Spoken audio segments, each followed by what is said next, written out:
కాశీ విశ్వేశ్వరాయ నమః. ఒకసారి పార్వతీదేవి శివుణ్ణి అడుగుతుంది, కాశీలో ఏ లింగము పుణ్యం ఇస్తుంది? అసలు తలుచుకుంటే చాలు పాపాలు పోగొట్టే లింగం ఏది? సాధకులు ఏ లింగాన్ని ప్రేమతో సేవిస్తారు? ఎక్కడ దానము, హోమము, జపము, ధ్యానము అక్షయమైన ఫలితాన్ని ఇస్తాయి? ఏ లింగాన్ని పంచామృతాలతో అభిషేకించి నమస్కరించినా, స్పృశించినా, దర్శించినా అసలు ఇవన్నీ కాకుండా తలుచుకుంటే చాలు అనంతమైన కళ్యాణప్రదమో చెప్పండి అని అడుగుతుంది.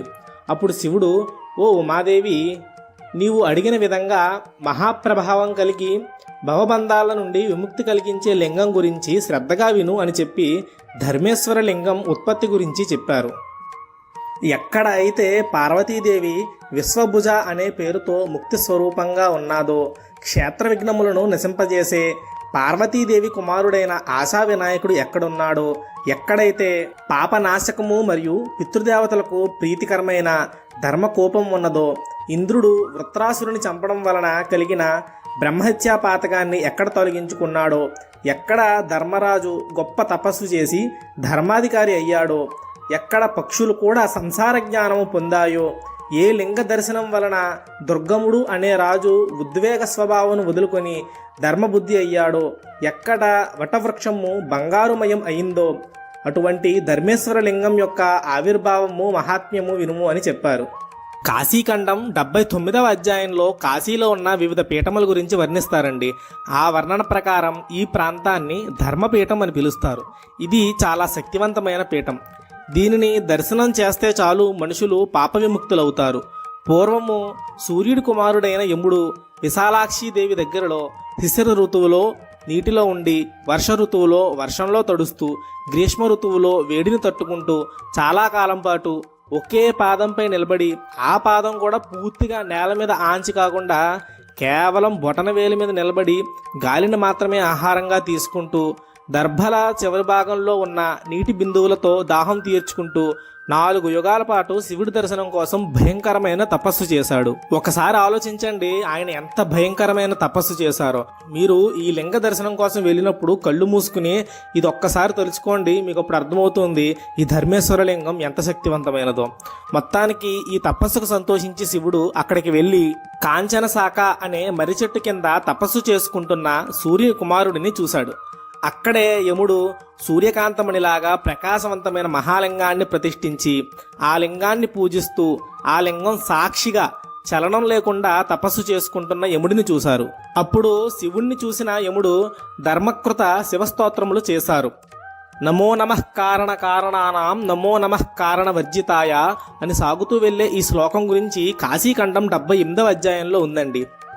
అప్పుడు సంతోషించిన శివుడు యముడికి ధర్మరాజుగా ఉండమని చెప్పి వరాన్ని ఇస్తాడు. అంటే అంతకుముందు యముడు ఉన్నారు కానీ ఆయన ధర్మానికి రాజు కాదన్నమాట. కేవలం ఇక్కడ ధర్మేశ్వర లింగాన్ని ప్రతిష్ఠించి తపస్సు చేసుకున్న తర్వాత ఆయన ధర్మరాజు అయ్యాడు. కొంతమంది సంధ్యావందన మంత్రాలలో కూడా యమాయ ధర్మరాజాయ అని చదువుతారు. అంతేగాక శివుడు యముడిని దేహములు ఉన్న ప్రాణులన్నిటికీ కూడా ధర్మాధికారిగా నియమించి దక్షిణ దిక్కుకు అధిపతిని చేశాడు. ధర్మరాజు సర్వ ప్రాణుల కర్మలకు సాక్షి. ఆయన నిర్దేశించిన విధముగానే ప్రాణులన్నీ కూడా తమ కర్మలకు తగినట్టుగా ఉత్తమ లేదా అధమ ఫలాలను పొందుతారు. శివుడు సూర్యుని కొడుకుతో, ఓ ధర్మరాజా, నువ్వు కాశీయందు భక్తితో పూజించిన ఈ లింగమును చూసినా, పూజించినా, తాకినా కొద్ది కాలంలోనే శుద్ధిని పొందుతారు. ఈ ధర్మతీర్థంలో స్నానం చేసి ఈ ధర్మేశ్వరుణ్ణి దర్శనం చేస్తే చాలు ధర్మ, అర్థ, కామ, మోక్ష పురుషార్థములు వెంటనే సిద్ధిస్తాయి. 1000 పాపాలు చేసిన వారికి కూడా ఈ ధర్మేశ్వరుణ్ణి దర్శిస్తే చాలు నరక బాధలు అనుభవించరు. ధర్మేశ్వరుడిని పూజించిన వారికి యముడి వల్ల భయం ఉండదు. గంగా స్నానం చేసి ధర్మేశ్వరునికి నమస్కరించి ధర్మపీఠంలో కొంచెం దానం చేసినా కూడా అక్షయమైన ఫలితాలను ఇస్తుంది. కార్తీక శుక్ల అష్టమి నాడు ఉపవాసం ఉండి ధర్మేశ్వరుని దర్శించి ఆ రోజు రాత్రి అక్కడే జాగరణ చేసిన వారికి పునర్జన్మ ఉండదు అని శివుడు ధర్మరాజుతో చెప్పాడు.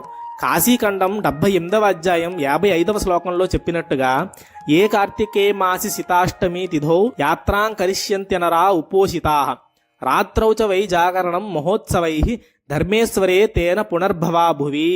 అప్పుడు యమధర్మరాజు అక్కడే ఉంటున్న అనాథలైన రామచిలక పిల్లలు తన తపస్సుకు సాక్ష్యంగా ఉన్నాయని, వాటికి కూడా వరాలివ్వాలని కోరుకుంటాడు. రోజు ధర్మేశ్వరుణ్ణి పూజించడం వలన ఆ చిలుక పిల్లలకు పూర్వజన్మలన్నీ జ్ఞాపకం వస్తాయన్నమాట. ఆ చిలుక పిల్లలు శంకరుడికి నమస్కారం చేసి సంసార బంధాల నుండి విముక్తి పొందే జ్ఞానమును ప్రసాదించే పునర్జన్మ లేకుండా చేసే కాశీలో మరణాన్ని కోరుకుంటాయి. అటువంటి హేతుబద్ధమైన మాటలు విన్న దేవదేవుడు ధర్మపీఠ గౌరవాన్ని, కాశీ యొక్క గొప్పతనాన్ని, జ్ఞానవాపి విశిష్టతను, మణికర్ణిక ప్రాశస్త్యాన్ని, అవిముక్తేశ్వర, పాశుపతేశ్వర, ఓంకారేశ్వర, కృత్తివాసేశ్వర, రత్నేశ్వర, త్రిలోచనేశ్వర లింగాల గొప్పతనాన్ని, విరజాపీఠము, పిల్పిలా తీర్థము, కపిల తీర్థము, ఆదికేశవ పీఠము, పంచతీర్థము, పంచముద్ర మహాపీఠము, సిద్ధేశ్వరీ పీఠం మహిమలను చెప్తాడు. కాశీలో ఉన్న పీఠాలన్నిటిలోనూ ధర్మస్థలమే గొప్పది అని చెప్పి శివుడు ఆ రోజు నుంచి ధర్మపీఠాన్ని విడిచి వెళ్ళను అని చెప్తాడు. ఆ చిలుక పిల్లలన్నీ కూడా శివలోకానికి వెళ్లి భోగాలు అనుభవించి శివుడి వలన జ్ఞానాన్ని పొంది ముక్తిని పొందుతాయని చెప్పి వర్మిస్తాడు. ఈ ధర్మేశ్వర మందిరానికి పక్కనే ధర్మకోపం ఉందండి. ఈ బావి యొక్క విశేషాలను తెలుసుకుందాం రండి. కాశీఖండం 81వ అధ్యాయంలో దేవదేవుడు పార్వతీదేవికి ఈ ధర్మతీర్థ మహాత్మ్యాన్ని వివరిస్తారు. ఒకసారి ఇంద్రుడికి వృత్రాసురుని చంపడం వలన బ్రహ్మహత్యాపాతకం కలుగుతుంది. అప్పుడు ఇంద్రుడు వెళ్ళి బృహస్పతిని ప్రాయశ్చిత్తం చెప్పమని అడిగితే బృహస్పతి ఇంద్రుడిని వారణాసికి వెళ్ళి విశ్వనాథుడిని ఆరాధించి బ్రహ్మహత్యాపాతకాన్ని తొలగించుకోమని చెప్తారు. అప్పుడు ఇంద్రుడు కాశీకి వచ్చి గంగా నదిలో స్నానం చేసి ఈ ధర్మేశ్వరుణ్ణి ఆరాధించి రుద్ర సూక్తములతో స్తుతిస్తారు. అప్పుడు శివుడు ప్రసన్నుడై ఈ లింగం నుండి బయటికి వచ్చి ఇక్కడ ఒక తీర్థాన్ని సృష్టిస్తారు. ఆ తీర్థంలో ఇంద్రుడిని స్నానం చేయమని చెప్తారు. ఇంద్రుడు ఆ తీర్థంలో స్నానం చేసిన వెంటనే ఆయన యొక్క పూర్వ తేజస్సు తిరిగి పొందుతారు. అది చూసిన నారదముని మొదలైన వారు ఈ ధర్మకోపంలో స్నానం చేసి తర్పణాలు వదులుతారు. ఈ ధర్మకోపంలో స్నానం చేస్తే ప్రయాగలో స్నానం కంటే 1000 రెట్లు ఎక్కువ ఫలితం లభిస్తుంది. ఇక్కడికి దగ్గరలోనే ఉన్న గయలో ఫల్గుణా నది ఉంది. అక్కడికి కూడా చాలా మంది వెళ్లి శ్రాద్ధ కర్మలు అవి నిర్వహిస్తూ ఉంటారు. కాశీలో ఈ ధర్మకోపం దగ్గర శ్రాద్ధ కర్మలు నిర్వహించినా కూడా గయలో చేసిన దానికి సమానమైన ఫలితం లభిస్తుందని కాశీఖండంలో ఉంది. ఇక్కడ ఏమాత్రం కొంచెం దానం చేసినా కూడా అక్షయమైన ఫలితాన్ని ఇస్తుంది. ఇక్కడ అన్నదానం చేస్తే ఒక్కొక్క మెతుకుకు వాజపేయ యజ్ఞ ఫలం లభిస్తుంది.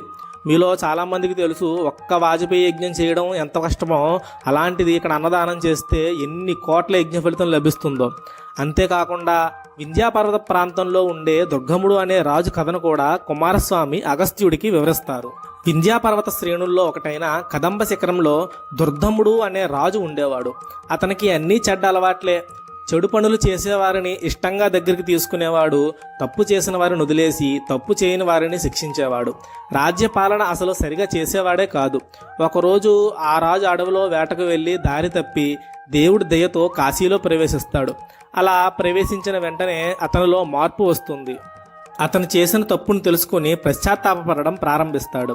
అలా ఆ వనం మధ్యలో ఉన్న ధర్మేశ్వర ఆలయాన్ని సందర్శిస్తాడు. వెంటనే తన జన్మ ధన్యమైందని తెలుసుకుని తిరిగి తన రాజ్యానికి వచ్చి మంత్రివర్గాన్ని మార్చేసి రాజ్యాన్ని కొడుకిచ్చేస్తాడు. అలా కొన్నాళ్లకు భార్యని రాజ్యాన్ని వదిలేసి ఒంటరిగా కాశీకి వచ్చి ఈ ధర్మేశ్వరుని సేవించుకుని చివర్లో ముక్తిని పొందుతాడు. అసలు కాశీఖండంలో ఈ ధర్మేశ్వర పీఠ మహాత్మ్యాన్ని పూర్తిగా ఎవరూ తెలుసుకోలేరు. ఈ ధర్మేశ్వర వృత్తాంతాన్ని విన్న వారెవరైనా సరే పాపాలు పోయి ముక్తి పొందుతారు. కాశీకి దూరంగా ఉన్నా సరే ఈ కథ వింటే చాలు పాపాలు పోయి శివలోకంలో నివసిస్తారు అని చెప్పారు. కార్తీక శుక్లపక్ష అష్టమి అంటే కార్తీక మాసంలో అమావాస్య తరువాత వచ్చే 8వ రోజున ఇక్కడ పూజలు చేస్తే విశేష ఫలితం లభిస్తుంది. ఇలా నేను ఎప్పుడైనాను కాశీఖండంలో ప్రతిపాదించిన విశేషమైన రోజులు ఉంటే చెప్తూ ఉంటానండి. మీరు మాత్రం చాలా జాగ్రత్తగా వినండి. ఎందుకంటే మన దక్షిణ భారతదేశంలో, అందులోనూ మన ఆంధ్రాలోనే, మళ్ళీ తమిళనాడులో వేరుగా ఉంటుంది. మన ఆంధ్రాలో అమావాస్య తర్వాత నుంచి మనకి నెల మారుతుంది. కానీ ఈ కాశీలో పౌర్ణమి తర్వాత నుంచే వీళ్ళకి నెల మారిపోతుంది అనమాట. అందు గురించి కొంచెం 15 రోజులు వీళ్ళు ముందర ఉంటారనమాట మనకన్నాను. అందు గురించి నేను ఇక్కడ చాలా క్లియర్గా చెప్తున్నాను. కార్తీక శుక్ల అష్టమి అంటే అమావాస్య తర్వాత వచ్చే 8వ రోజున ఇక్కడ పూజలు చేస్తే విశేష ఫలితం లభిస్తుంది. ఈ ధర్మేశ్వర లింగం కాశీ విశాలాక్షి అమ్మవారికి చాలా దగ్గరలో ఉందండి. మనలో చాలామంది విశాలాక్షి అమ్మవారిని దర్శించేసుకుని వెళ్ళిపోతారు, కానీ ఇంతటి మహిమాన్వితమైన లింగాన్ని చాలా తక్కువ మంది చూస్తారు. ఇదిగో ఇలా కాశీ విశాలాక్షి అమ్మవారి గుడికి వెళ్తుంటే ఇక్కడ కుడివైపు తిరిగితే విశాలాక్షి అమ్మవారి గుడి వస్తుంది. ఇక్కడ నిదానంగా వచ్చేస్తే ఈ ధర్మేశ్వర లింగం ఉంటుంది. ఇక్కడ పైన రాశి కూడా ఉంటుంది. మీరు జాగ్రత్తగా చూస్తూ వస్తే ఈ ధర్మేశ్వర మందిరం చేరుకోవడం చాలా చాలా సులభం.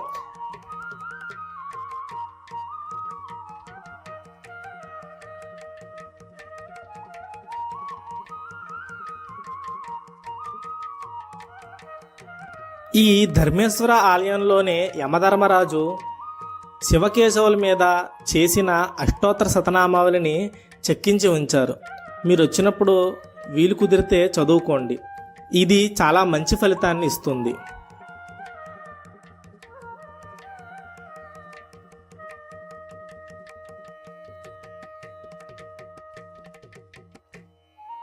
ఈ ధర్మేశ్వర ఆలయానికి పక్కనే కాశీఖండం 80వ అధ్యాయంలో వివరించిన విశ్వభుజా గౌరి, ఆది అన్నపూర్ణ, ఆశా వినాయకుడు గురించి తర్వాత వీడియోలో తెలుసుకుందాం. ఈ గుడిలో ఉన్న విశ్వభుజా గౌరి అమ్మవారు చాలా శక్తివంతమైన అమ్మవారు. మామూలుగా మన తెలుగు ఇళ్లల్లో పెళ్ళైన అమ్మాయికి గౌరీదేవిని ఇస్తారు కదా, అలాగే వైకుంఠవాసిని అయిన లక్ష్మీదేవి ఇంటి గౌరమ్మ ఈ విశ్వభుజా గౌరి. ఇక్కడే ఉన్న దివోదాసేశ్వర లింగం యొక్క వృత్తాంతం వింటే పులకించిపోతారనమాట. తప్పకుండా మిస్ అవ్వకుండా చూడండి.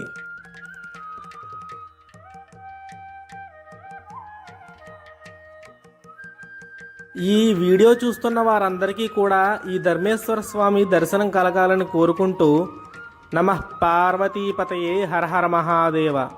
స్వస్తి.